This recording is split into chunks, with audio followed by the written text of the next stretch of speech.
Going once again, this is Jose Trujillo. I'm a fine art painter. I'm an artist, and I'm coming to you from another corner of my art studio. I have many corners, as I mentioned before. Today, I want to talk to the professional. This is the artist, the art collector, the photographer, the painter, any professional in the arts. You could be an art consultant or whatever it is that you do, an art buyer, interior designer. This is a topic that comes up often in professionals. The moment you start, you start doing some sort of success, you're moving forward, something starts happening. What is that thing that starts happening? It's not that I'm not here to talk about the money, but I will very soon. You start thinking, you start feeling the pressure of time, right? Time. Why do you start feeling the pressure of time? First thing that rings up in the head, right? And it comes out always. It doesn't matter what you do, but I'm an artist, so I talk to people who like art. What is the pressure of this time? Why does it start happening? Well, the first thing that pops up when you talk about it or you mention it to another friend or family member or whatever, or maybe, I don't know, whoever you mention this kind of stuff to, just chit chat or whatever. Why does it come up? What is that? What do the people say, right? What is the response? What is sort of the cure? Here, let me give you this pill. This is what happens in the pressure of time. Excuse me. Let me get my. What happens? Well, very simple. The answer most people give you is balance. That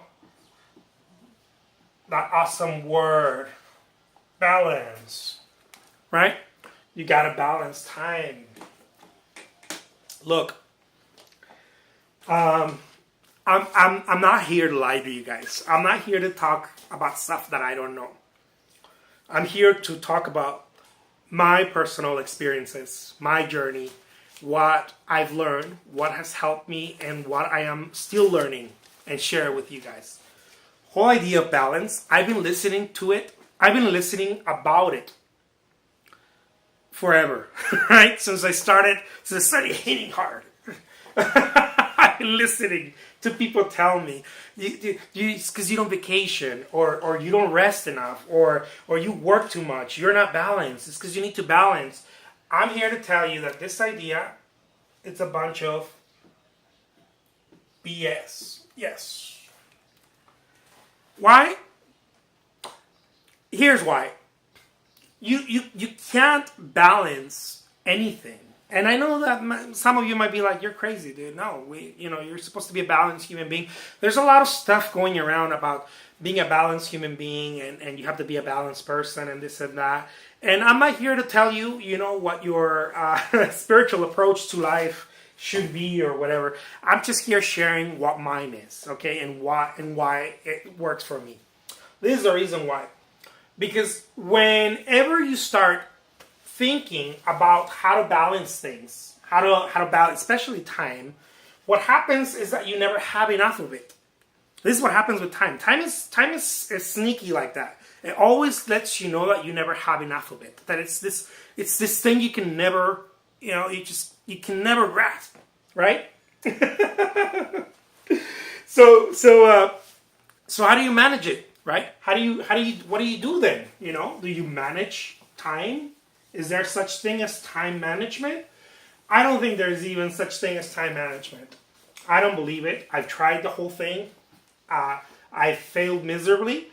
And I'm not just saying this because it didn't work for me or whatever. I just don't believe it works. I think you allocate effort, right? That looks like time, to the things that are most important to you, right? So you have family, right? You have work, you have more work, and some of us have more work that looks just different, right? You have your health, you have your, you have friendships or whatever. You have all the other stuff, right? So what do you do in these pockets? Most people do like, at 7 a.m., blah, blah, blah, blah, blah, I'm going to do this. It might work for you. I don't know. Sooner or later, if you start going at it with more speed, you start, because this is the stuff that I always hear about people that are overachievers, go-getters, type A personalities. They're like, man, I'm going at it, I'm trying to do this, I'm trying to, get my life together, but it always feels like there's not enough time. And this is the people that are overachievers. Now, I remember when I was not going after anything, just imagining that I wanted something, I never had time, but I never did really any of this stuff right? Either I poured too much into one, or poured too little into another one. And I'm not talking about time. I'm talking about effort or attention. Let's call it that. Attention. Okay.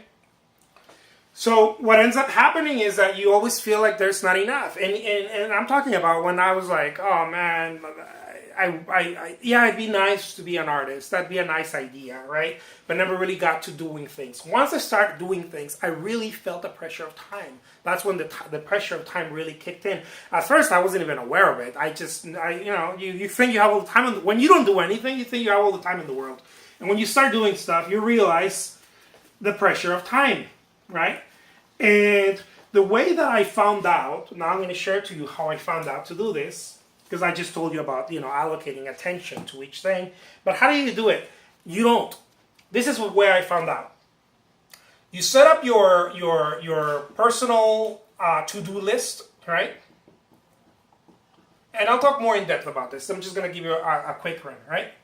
So you set up your personal to-do list that reflects your goals, right? Of course, right? And this include all, right? Your spiritual, personal, physical activities and all of that reflect your goals.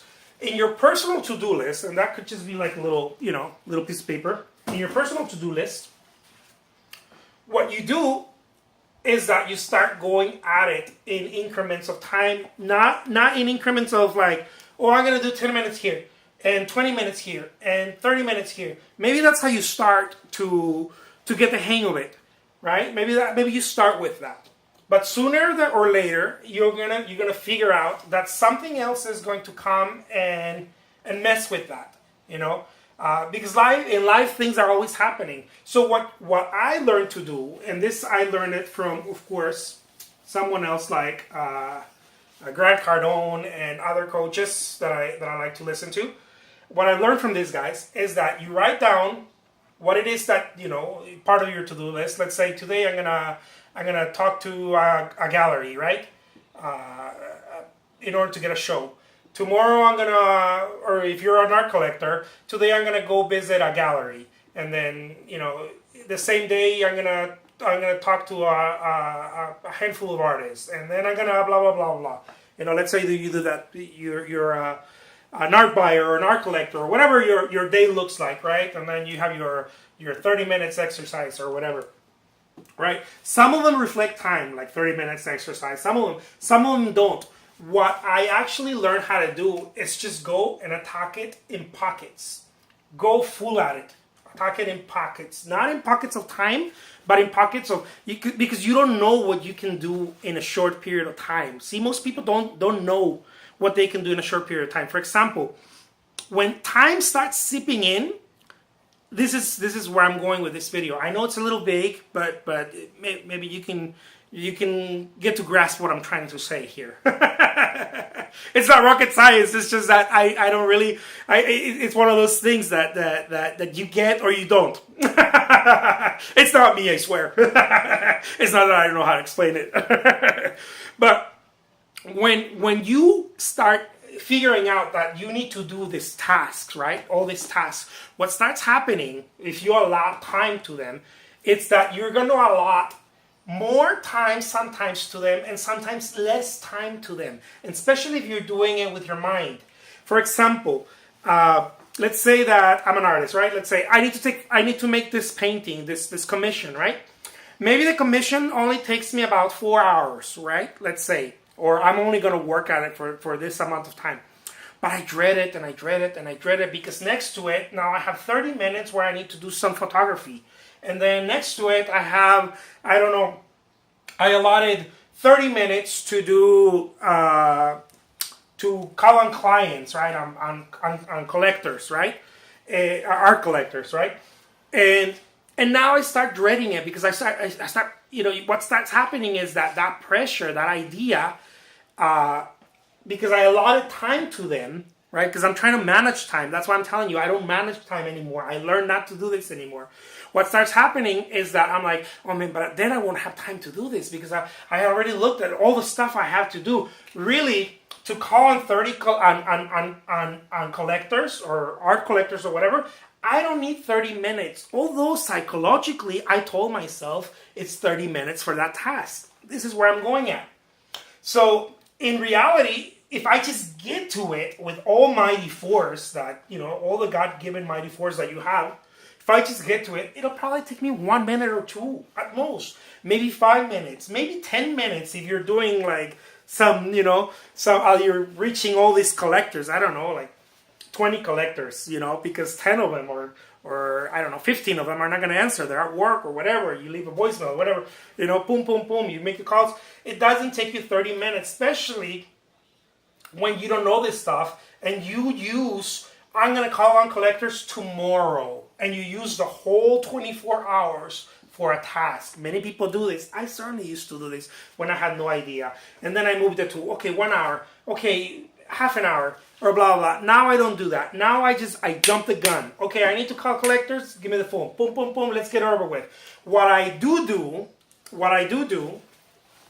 I don't want to confuse anyone with this. This is just how I learned to manage, not time, how to manage effort. What you want to manage is effort, not time. You cannot manage time. I don't believe it. But if you do, cool. Good for you. This is my video. What I learned how to do is to attack first the big, what do they call this? The elephant, no? I don't know what the expression is. The biggest task, right? You attack the biggest task first. Whatever the biggest task is, whatever the one that you're like, oh my God, I don't want to do that, it's too much, it's going to take so much effort, you go and attack that first. Once you get rid of that one, the next ones are gonna feel nearly as close to that. Because now you've attacked. See, what I used to think is that, you go and you do the other ones first, the ones that are easier, so that you build momentum or whatever. Some people like to teach that. I don't like doing it that way. Why? Because one simple reason. Then I start procrastinating on the big one, right? You start procrastinating at the more difficult one. I want to attack the most difficult one first. The one that is the big cheese, the one that I have to get rid of. I go and I kick its ass first. That's what I do. And I'm learning to do it. I don't have it mastered yet. As you see, it's not so easy to explain yet. But you don't want to manage time. Manage time. No. You manage effort. And I know it's an abstract concept, but I'm an abstract artist. You manage effort. Why? Because most of the stuff we dread is really procrastination. We really like to say to ourselves, oh, I don't have time for that. It's not that you don't have time.